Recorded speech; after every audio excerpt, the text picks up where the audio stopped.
दोस्तों, हर कोई जानता है कि कुंभकर्ण बहुत सोता था, लेकिन उसके सोने के पीछे की वजह क्या थी शायद बहुत कम लोग जानते हैं। और आज के वीडियो में हम आपको रामायण के कुंभकर्ण की नींद के पीछे की असली वजह बताने वाले हैं कि आखिर किस कारण उसे 6 महीने तक सोने का श्राप मिला था। साथ ही ये भी बताएंगे कि उसने अपने भाई रावण को युद्ध रोकने और भगवान श्री राम से माफी मांगने को क्यों बोला था। दोस्तों, रामायण एक पवित्र ग्रंथ है जो भारत की संस्कृति की पहचान है। रामायण पढ़ने से व्यक्ति सत्य और मानवता के रास्ते पर चलना सीखता है। रामायण की हर एक कहानी जितनी प्रेरणादायी है उतनी ही रोचक है। रामायण में बताए गए हर एक किरदार प्रभावशाली है। हर एक किरदार से जुड़ी कहानी हमें प्रेरित करते हैं और सिखाते थे। रामायण के हर किरदार की तरह कुंभकर्ण की कहानी भी काफी रोचक और मजेदार है। कुंभकर्ण अपने भूख और नींद के लिए काफी प्रसिद्ध था, क्योंकि राक्षस कुल का होने के बावजूद वो 6 महीने सोता था और एक दिन जागता था। दोस्तों, कुंभकर्ण की कहानी जानने से पहले जानते हैं कि आखिर कौन था कुंभकर्ण। दरअसल कुंभकर्ण रावण का सबसे छोटा भाई था। रावण के 2 भाई थे, विभीषण और कुंभकर्ण। कुंभकर्ण की माता का नाम कैकसी था, जो राक्षस कुल के थे। वही उसके पिता विश्रवा ब्राह्मण कुल के थे। यही कारण था कि रावण और उसके तीनों भाइयों में राक्षस कुल के होने के बावजूद ब्राह्मण का गुण था। जैसा कि हम जानते हैं कि रावण राक्षस होने के साथ साथ बहुत बड़ा ज्ञानी और शिव भक्त भी था। लेकिन आपको बता दें कि कुंभकर्ण भी काफी ज्ञानी और बहादुर था।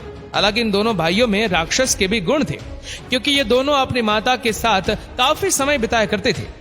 लेकिन विभीषण अपने पिता के साथ ज्यादा समय बिताया करता था, जिसके कारण उनमें राक्षस का गुण बिल्कुल भी नहीं था। यही कारण था कि वो भगवान राम के बहुत बड़े भक्त हैं। दोस्तों, आइए हम आपको कुंभकर्ण को दिए गए श्राप की कहानी बताते हैं। दरअसल कुंभकर्ण बहुत ही विशालकाय शरीर वाला और ताकतवर राक्षस था। उसकी ताकत के सामने तो भगवान इंद्र भी डरते थे। कुंभकर्ण को हमेशा से ही खाने का बहुत शौक था। विशालकाय शरीर होने के कारण वो एक बार में हजारों लाखों लोगों का खाना खा जाता था। उसकी सेना और राज्य के खाना जुटाते जुटाते थक जाते थे, लेकिन कुंभकर्ण की भूख समाप्त नहीं होती थी। एक दिन कुंभकर्ण ने सोचा कि यदि भगवान ब्रह्मा की तपस्या करे और उनसे वरदान में स्वर्ग का सिंहासन मांग ले तो जीवन भर उसे पेट भर के खाना खाने को मिलेगा। ये सोचकर कुंभकर्ण और उसके दोनों भाई रावण और विभीषण ने भी उसके साथ तपस्या करना शुरू कर दिया। वो भगवान ब्रह्मा का नाम जपते हुए लंबे समय तक तपस्या करते रहे। इधर भगवान इंद्र को भी डर था कि कहीं भगवान ब्रह्मा इनसे प्रसन्न होकर वरदान मांगने को ना कहे, और यदि उन्होंने ऐसा किया तो निश्चित है कि कुंभकर्ण स्वर्ग का सिंहासन मांग लेगा। ये डर उन्हें सता रहा था, और यही चिंता लेकर भगवान इंद्र माँ सरस्वती के पास जाते हैं और अपनी सारी चिंता उन्हें बताते हैं, जिसके बाद माता उनकी मदद का आश्वासन देते हैं। उधर भगवान ब्रह्मा कुंभकर्ण की तपस्या से प्रसन्न हो चुके थे और फिर वो उन तीनों को दर्शन देते हैं। भगवान ब्रह्मा कुंभकर्ण को मनचाहा वरदान मांगने के लिए कहते हैं। कुंभकर्ण वरदान के रूप में इंद्रासन मांगने वाला होता ही है। तब इंद्रासन के बदले उसके मुंह से निकल गया निंद्रासन। जब तक रावण और कुंभकर्ण ये समझ पाते तब तक भगवान ब्रह्मा तथास्तु बोल चुके होते। इसके बाद जब कुंभकर्ण और रावण को इस बात का एहसास होता है तो भगवान ब्रह्मा को वरदान वापस लेने के लिए कहते हैं। लेकिन भगवान ब्रह्मा कहते हैं कि एक बार दे दिया गया वरदान वापस नहीं लिया जा सकता। इधर कुंभकर्ण को भी अपनी गलती का एहसास हो जाता है। वो भगवान ब्रह्मा के सामने रोने गिड़गिड़ाने लगता है। तब भगवान ब्रह्मा कहते हैं कि मैं वरदान तो वापस नहीं ले सकता, लेकिन इस वरदान के प्रभाव को कम जरूर कर सकता हूँ। हमेशा निद्रा में रहने के बजाय अब तुम 6 महीने जागोगे और 6 महीने निद्रा में रहोगे। जिसके बाद से कुंभकर्ण 6 महीने तक नींद में रहता था और 6 महीने जागने के दौरान पेट भर के खाना खाता था। लेकिन इस 6 महीने के दौरान वो इतना खाना खा जाता था कि पूरी लंका में खाने की कमी हो जाती थी, और खाना न मिलने की सूरत में वो और गुस्से में आ जाता था, जिसके बाद वो अपने सामने आने वाली हर चीज को खाना शुरू कर देता था। रावण भी इस बात से बहुत परेशान था और उसे अपने भाई की हालत देखी नहीं जा रही थी।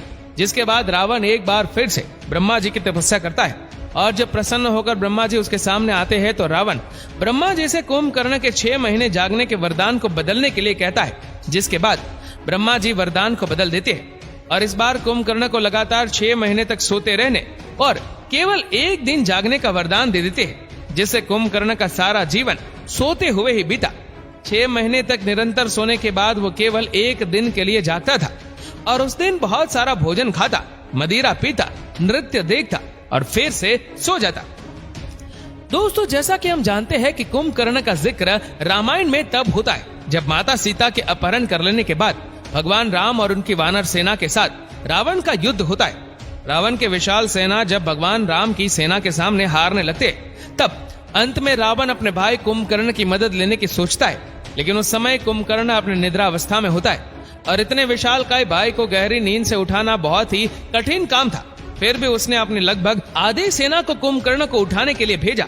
इधर रावण की लाखों की तादाद में सेना भाला, तलवार और सीढ़ी लेकर कुंभकर्ण को जगाने चल पड़ते। उधर कुंभकर्ण गहरी नींद में सोया हुआ था। सभी सेना उसे जगाने की बहुत कोशिश करते हैं। कुछ लोग सीढ़ी के जरिए उसके पेट पर चढ़ के उछल उछल कर उसे जगाने की कोशिश करते हैं, तो कोई नीचे उसके शरीर पर भाले का वार करके उसे उठाने की कोशिश करते। लाख कोशिश करने के बाद भी जब कुंभकर्ण नहीं उठता, तब सेनाओं के मन में ख्याल आता है, क्यों न इसे स्वादिष्ट भोजन परोसा जाए, क्योंकि कुंभकर्ण खाने का बहुत शौकीन था और शायद वो भोजन की सुगंध से उठ जाए। दोस्तों, ठीक यही हुआ। सभी सेनाओं ने विशाल मात्रा में विभिन्न प्रकार के स्वादिष्ट भोजन को जुटाया और भोजन के स्वादिष्ट सुगंध जब कुंभकर्ण की नाक में गई तो वो अपने आप उठ गया, जिसके बाद उसने भर पेट खाना खाया और खाना खाने के बाद वो सीधा अपने भाई रावण के पास गया। जब कुंभकर्ण रावण से मिला तो उसे रावण के द्वारा पूरी घटना का ज्ञान हुआ। रावण ने उसे बताया कि किस प्रकार उसने माता सीता का हरण कर लिया है, जिसके बाद श्री राम ने वानर सेना के साथ लंका पर चढ़ाई कर दी है और किस तरह इस युद्ध में रावण के कई योद्धा और भाई बंधु मारे जा चुके हैं। स्वयं रावण भी श्री राम के हाथों परास्त हो चुका है, इसलिए उसे समय से पहले श्री राम की सेना के साथ युद्ध करने के लिए जगाया गया। दोस्तों, उस वक्त कुंभकर्ण को ही आभास हो गया था कि श्री राम कोई और नहीं बल्कि नारायण का अवतार है और माता सीता स्वयं माँ लक्ष्मी का। उसने भूतकाल में घटित हुई कुछ घटनाओं का उदाहरण देकर रावण को समझाने का प्रयास किया कि वो माता सीता को लौटा दे तथा श्री राम की शरण में चला जाए। इसी के साथ ही उसने ये भी कहा था कि यदि उसने ऐसा नहीं किया तो राक्षस कुल का विनाश हो जाएगा। ये सुनकर रावण ने कुंभकर्ण पर बहुत क्रोध किया तथा उसे युद्ध में जाने का आदेश दिया। आखिर में जब कुंभकर्ण समझ गया कि अब रावण को समझाने का कोई फायदा नहीं, तो उसने युद्ध भूमि में जाकर नारायण के हाथों मरने का निश्चय लिया, जिसके बाद वह श्री राम के साथ युद्ध करने के लिए निकल पड़ा। दोस्तों, जब कुंभकर्ण अपना विशाल शरीर लेकर युद्ध भूमि में पहुंचा तो वानर सेना में आतंक मच गया। ये देखकर कुंभकर्ण का छोटा भाई विभीषण उसे वार्तालाप करने आया। उसने कुंभकर्ण को श्री राम की सेना के साथ मिलकर धर्म का साथ देने को कहा, लेकिन तब कुंभकर्ण ने अपना धर्म अपने भाई लंका के राजा के लिए लड़ना बताया। उसने विभीषण को भी गलत नहीं कहा और उससे कहा कि वह अपने धर्म का पालन करे और उसे अपने धर्म का पालन करने दे, जिसके बाद वह युद्ध करने के लिए आगे बढ़ा। कुछ ही देर में कुंभकर्ण ने युद्ध के मैदान में भीषण तबाही मचाई। वह वानरों को अपने पैरों तले कुचलता हुआ आगे बढ़ रहा था और उन्हें चबा कर खा रहा था। इसी बीच में उसका हनुमान, लक्ष्मण, अंगद से भी युद्ध हुआ, लेकिन उस वक्त के सभी उसको रोक पाने में नाकामयाब रहे। जब वानर नरेश महाराज सुग्रीव से युद्ध करने आए तो वह प्रसन्न हो गया। उसकी योजना थी कि यदि वह सुग्रीव को ही बंदी बनाकर रावण के सामने ले जाएगा तो उससे वानर सेना का साहस टूट जाएगा। वह अपने राजा को बंदी बना देखकर वह निराश हो जाएंगे। उसने ठीक ऐसा ही किया और जब उसे सुग्रीव को बंदी बनाकर रावण के महल की ओर ले जाने लगा तो पीछे से स्वयं श्री राम ने उसे चुनौती दी। कुंभकर्ण को पता चल गया था कि उसके सामने स्वयं नारायण आ चुके हैं और उसका अंत निश्चित है, लेकिन नारायण के हाथों मृत्यु होने से वह बेफिक्र था। उसने श्री राम के साथ भीषण युद्ध किया तथा अंत में भगवान श्री राम ने इंद्रास्त्र चलाकर कुंभकर्ण की दोनों भुजाएं काट दी।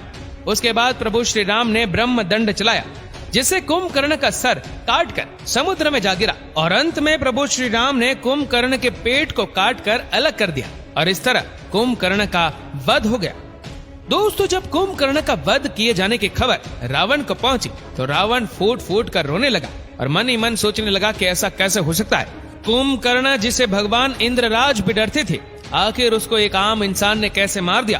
तो दोस्तों, ये थी कहानी रावण के भाई कुंभकर्ण की, जो राक्षस कुल के होने के बावजूद धर्म पर विश्वास रखता था। तो दोस्तों, कैसा लगा आज का हमारा वीडियो, हमें नीचे कमेंट करके जरूर बताएगा। अगर आपको वीडियो अच्छा लगा हो तो इस वीडियो को लाइक करेगा, शेयर करेगा ज्यादा से ज्यादा लोगों तक, और ऐसे ही और भी इंटरेस्टिंग वीडियोस के लिए फॉलो करें हमारे पेज को, और ऐसे ही और भी वीडियोस को यूट्यूब पर देखने के लिए नीचे कमेंट सेक्शन में लिंक दी गई है, जिसके ऊपर क्लिक करके हमारे चैनल को आप सब्सक्राइब करें और बेल आइकन दबाएं, ताकि हमारे हर लेटेस्ट वीडियो के अपडेट्स आपको मिलते रहे सबसे पहले। धन्यवाद।